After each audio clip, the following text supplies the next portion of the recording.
মহাপ্রভুর জন্মের দিন ছিল দোল পূর্ণিমা, কিন্তু কিছুক্ষণের জন্য চাঁদ ভ্যানিশ হয়ে গিয়েছিল, কারণ সেদিন ছিল চন্দ্রগ্রহণ। আজ 540 বছর পরে আবারও একই ঘটনা ঘটতে চলেছে। মহাপ্রভুর জন্মদিন দোল পূর্ণিমায় চন্দ্রগ্রহণ। কিসের ইঙ্গিত? আমরা এখনো রয়েছি বাগবাজার গৌরীয় মঠে প্রেসিডেন্ট মহারাজ ভক্তি সুন্দর সন্ন্যাসী মহারাজের কাছে। এই মুহূর্তে একটা কারণেই এখানে আসা, সেটা হচ্ছে এমনটা খুব কম হয়। মহাপ্রভুর জন্ম দিবস যেদিন, সেদিনেই চন্দ্রগ্রহণ। চাঁদ দেখা যাবে না, চাঁদ থাকবে না, কিছুটা সময় হলেও পূর্ণিমার দিনে অমাবস্যা, এরকম একটা ব্যাপার। তো এটা তো হয় না মহারাজ। এটা তো একটা, এটা কি খারাপ বিষয়, বা এটা কি কি ব্যাখ্যা আছে এটার? চৈতন্যদেব সম্পর্কে অথেন্টিক যে সকল প্রমাণ শাস্ত্র রয়েছে তার মধ্যে চৈতন্য ভাগবত এবং চৈতন্য চরিতামৃত, যেটা বাংলা সাহিত্যের ইতিহাসে যার উল্লেখ রয়েছে। চৈতন্য ভাগবতে বর্ণনা আছে যে চৈতন্যদেব আজ থেকে প্রায় 540 বছর আগে যখন উনি এসেছিলেন, এই বঙ্গভূমিতে আবির্ভূত হয়েছিলেন, নদিয়ার নবদ্বীপে আবির্ভূত হয়েছিলেন, মায়াপুরে আবির্ভূত হয়েছিলেন, সেই দিনটা পূর্ণিমা তো বটেই, কিন্তু সেই দিনটা চন্দ্রগ্রহণ হয়েছিল। যে যোগটা এবারে পড়ছে একদম রেয়ার যোগ, মানে চন্দ্রগ্রহণ সব বারে হয় না।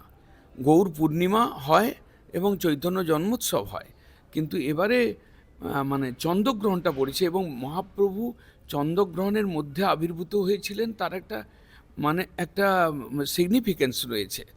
মহাপ্রভু যে সময়ে সংসারটা অজ্ঞানতার অন্ধকারে ডুবেছিল, ধর্মীয় অনাচার ভরে গিয়েছিল, সেই সময় মহাপ্রভু এসেছিলেন একটা দিগদর্শন দেওয়ার জন্য। শুদ্ধ ভক্তির ভাব, হরিনাম সংকীর্তনকে জাগ্রত করে, কলিযুগের যুগধর্ম তাকে জাগ্রত করবার জন্য এসেছিলেন তিনি।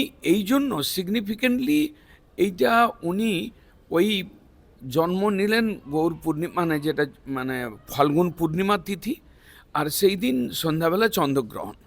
জন্মগ্রহণ করেছিলেন, এই পৃথিবীতে এসেছিলেন মহাপ্রভু শ্রী চৈতন্যদেব, সেই সময় চন্দ্রগ্রহণ হয়েছিল। এটা কি এবারেও চন্দ্রগ্রহণ? এটা কি এরকমভাবেই কোথাও গিয়ে একটা দিক নির্দেশ করছে যে আবারও সেই সময় ফিরে আসছে, অর্থাৎ ধর্ম নিয়ে? মানে এটা কি তারই প্রতিফলন, তারই ইঙ্গিত? তারই ইঙ্গিত, মানে মহাপ্রভু ধর্মটা বিশেষভাবে প্রচারিত হোক, এই জন্য চন্দ্রগ্রহণটা ঠিক সন্ধ্যের সময় পড়েছে।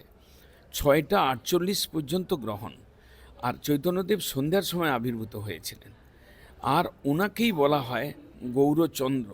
তিথি নক্ষত্র মিলে যাচ্ছে, সমস্ত কিছু মিলে যাচ্ছে বলতে পারেন। মহাপ্রভুর জন্ম হয়েছিল এমন একটা সময়, যে সময় ধর্মীয় সংকট চলছিল, হানাহানি মারামারি। সে কারণেই বোধহয় তিনি বলেছিলেন অন্ধকার যুগ ছিল। এবং ঠিক একই রকম এবারে হতে চলেছে, একইভাবে চন্দ্রগ্রহণ, একইভাবে সেই প্রশ্ন তাই উঠছে যে তাহলে কি পরিস্থিতি একই দিকে ইঙ্গিত করছে?